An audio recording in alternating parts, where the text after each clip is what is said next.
Hello, Assalamualaikum warahmatullahi wabarakatuh. Welcome to our English lesson for today. The topic that we are going to focus on today is under interest. However, today we'll be focusing on grammar particularly. The learning focus that we are going to be focusing on primarily today will be verb to be's. Now, those are divided into two.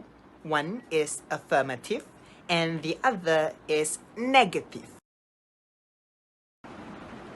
Ooh, look at that. That's me, your teacher, Mr. Amza. Next, we go to what we are learning about today. Now, that is verb to be's. Okay, now verb to be's are divided into three. Am, is, and are.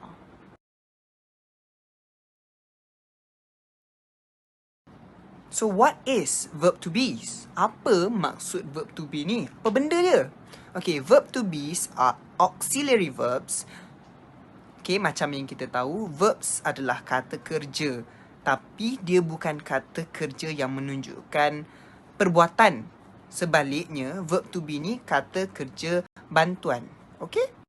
Okay, bantuan apa yang diberikan oleh verb to be's ni? What kind of help is given by verb to be's? Now, they are used to connect the subject to the object in sentences. Now, macam yang kita tahu, when we are writing sentences, bila buat ayat, dia mesti ada tiga benda. SVO, subject, verb and object. So, mana tempat verb to be? Verb to be duduknya pada bahagian V, iaitu verb. Alah, nama dia pun verb to be. Thus, why it's placed at the verb part of the sentence, tengah-tengah antara subject dengan object.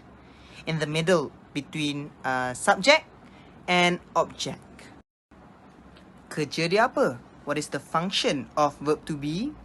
It is used to describe or to give characteristics to the subject or the noun. Kerja dia bagi sifat kepada subjek ataupun noun. Sifat dia mana?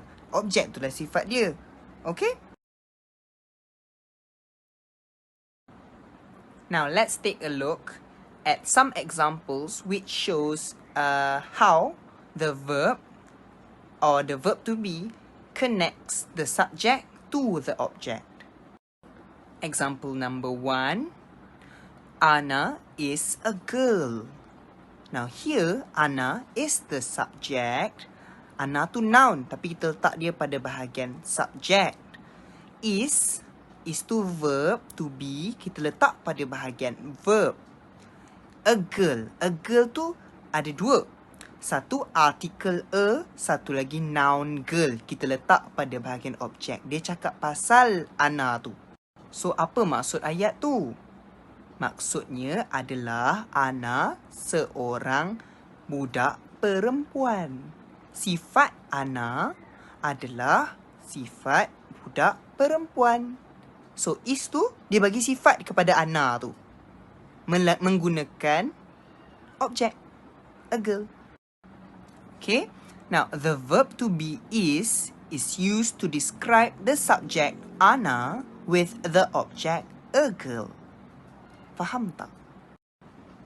Okay, kita tengok contoh yang kedua. Let's look at the second example. They are very handsome. Okay, they, the subject, are, verb to be. Okay, sini plural. Very handsome. Object kat situ. Okay, next example.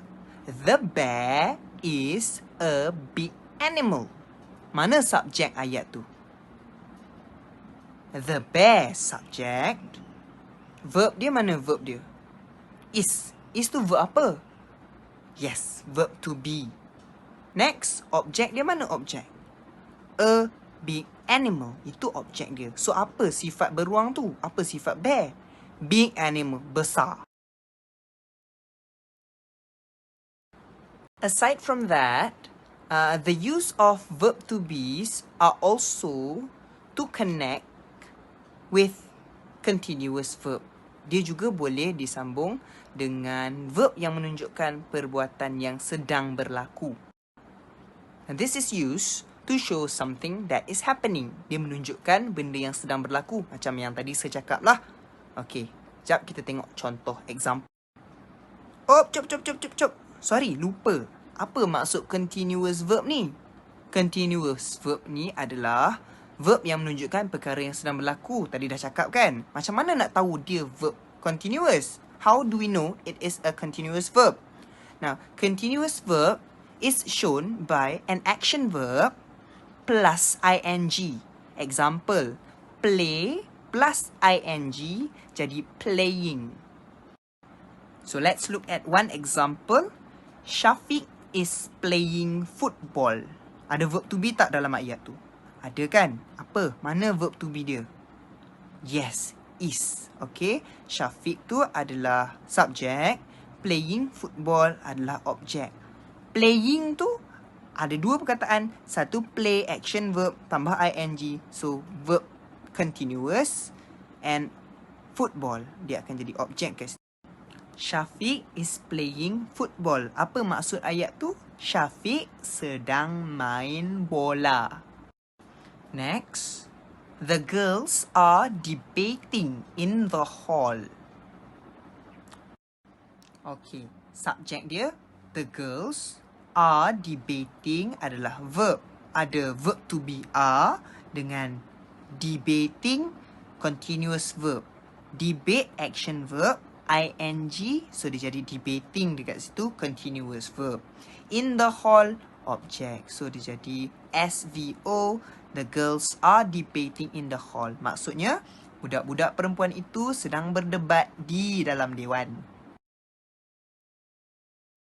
Okay, now. Verb to be's can be divided into two. The singular and plural. Apa maksud singular? Singular means one, satu sahaja.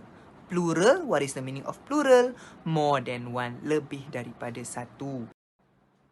Okay, under verb to be singular, there are two verb to be's and they are is and am. Ada dua bawah singular verb to be ni, iaitu is dengan am. Manakala untuk plural, for plural, we have are, one only. Ada satu saja bawah plural ni, iaitu are. Verb to be are. Ingat tadi kan saya cakap verb to be ada tiga, am, is, are. Am dengan is bawah singular, are bawah plural. Maksudnya am dengan is untuk satu saja, are untuk yang more than one, lebih daripada satu. Okay, now who uses the three verb to be? Siapa guna verb to be yang tiga ni? Am. Subjek apa yang akan gunakan dia? Satu sahaja. I am. I sahaja yang gunakan. Is pula, siapa yang guna is? Subjek apa yang guna is? Which subject uses is as the verb to be? Now, you have he is, she is, it is. Aside from the pronouns, you also put names or the nouns. Amirah is, Nazmi is, the cat is, Mr. Amzar is. And who uses are? Okay, siapa guna are? They are, we are. Yang ni untuk pronoun pada bahagian subjek. Kalau untuk noun pada bahagian subjek, kita letak the boys are, tigers are, Khairul and his friends are. Okay, semua tu adalah noun. Kita letakkan s dia jadi banyak. Tapi tak semestinya ada s saja kita gunakan are. Bayangkan, Khairul and his friend. Ada berapa orang tu? Tak ada S kan dekat belakang friend tu kan? Tapi Khairul seorang, friend seorang. Berapa orang? Dua orang. Lebih daripada satu. Lebih daripada satu, kita kira plural, kita gunakan are juga. Now, we are left with one more who is able to use are. Ada seorang lagi yang boleh guna are. Siapa? You. You are. Sir. Tapi you ni kan seorang saja, awak. Okey, you membawa maksud awak ataupun kamu semua. Okey, maksudnya you ni, bila kita cakap you ni, dia kira sebagai singular dan dia dikira sebagai plural. Dua-dua boleh. So kita gunakan you are. Jangan you is pula, salah. Okay, now boys and girls, let's look at some examples of singular and plural sentences using the verb to be's. Example singular number 1. Let's go! I am tired. You can combine I and am to become I'm tired. Next, number 2. He is a good player. Combine he and is to become he's a good player. Still under singular, let's go to number 3. Jenny is pretty and kind. Jenny's pretty and kind. Now let's look at plural verb to be's. They are so loud. They are so loud. Number 2. Okay, let's go. Alina and her friends are singing. Or Alina and her friends are singing. Number 3. We are following the boss to the mall. We are following the boss to the mall.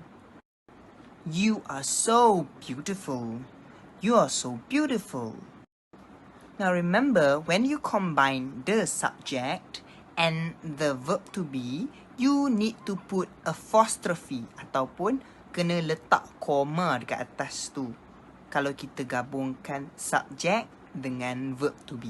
Okay? Baik, sekarang kita tengok bahagian kedua, affirmative and negative. Now let's look at the second part, affirmative and negative. What is affirmative? Affirmative is used to tell or to agree. Affirmative ni gunanya untuk memberitahu dengan untuk bersetuju. Okay, examples. He's tall. She's singing. The tiger's sleeping. I'm happy. They are sad. What about negative? What does it mean? Now, negative is to tell that it is not. Kalau affirmative nak bagi tahu, negatif pula dia bagi tahu benda tu bukan. Okay? Or to disagree, untuk tidak bersetuju. Okay? Nak tambah apa? Tambah not saja. Examples. He isn't tall. Isn't tu datang daripada dua perkataan is not. Verb to be tambah not untuk jadikan dia negatif. So, he isn't tall. She isn't singing. The tiger isn't sleeping. I'm not happy. They aren't sad. Oh, cop. Sir, kenapa he isn't, she isn't, tapi I'm not? Bukan I am. Okay, for this part, please note that for I am is not contracted with not. Am tu tak boleh gabung dengan not. Dia nak jadi apa? Dia nak jadi apa benda tu? Tak ada. So kita gabungkan I dengan am jadi I'm. Letak not dekat belakang. Tak boleh I salah. Jadi I'm not baru betul. Okay. Now, with that said, we are done. Now let's have a bit of a recap. Okay, kita tengok semula daripada awal balik. Okay, verb to be ada berapa? How many verb to be's are there? There are 2 verb to be, singular and plural.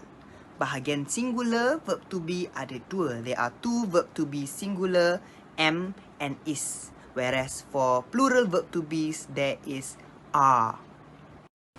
Now let's look at the subject pronouns that can use the verb to be affirmative. He plus is, his. I plus am, I'm. It plus is, its. She plus is, she's. They plus are, their. We plus are, we're. You plus are, your. Now let's look at subject nouns plus verb to be affirmative. Tanya singular atau plural? Tanya seorang kan? Jadi singular, kalau tanya singular, dia mesti diikuti dengan verb singular is. So tanya is jadinya tanyas. The girls plural ada s, the girls itu. The girls are, so jadi the girls are. Now what about subject pronouns plus verb to be negative? Macam mana negatif tu? Tambah not saja dekat belakang. Examples, he is not jadi he isn't. She is not jadi she isn't. I am not jadi apa? Jangan campurkan am dengan not pula. Sambungkan I dengan am jadi I'm not. Next, it is not, it isn't. They are not, they aren't. Next, we are not, we aren't. You are not, you aren't. Then let's go to subject nouns plus verb to be negative. Noun pula, bukan pronoun. Tadi pronoun. Noun. Joshua is not. So jadinya Joshua isn't. The lions are not. The lions aren't.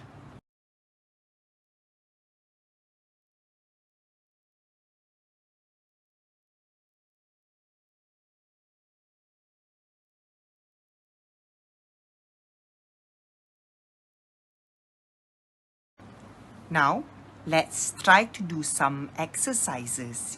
Woohoo! Okay, now you can open your exercise book and try to do these exercises.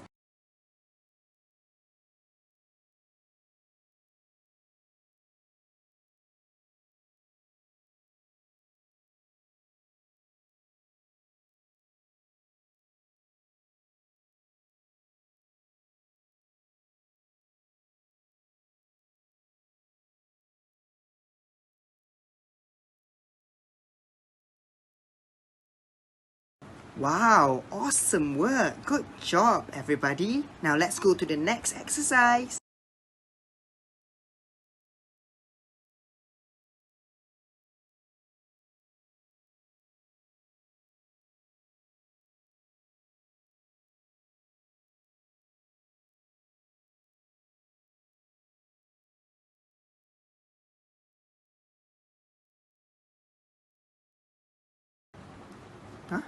Done? Very good. Awesome work, everyone.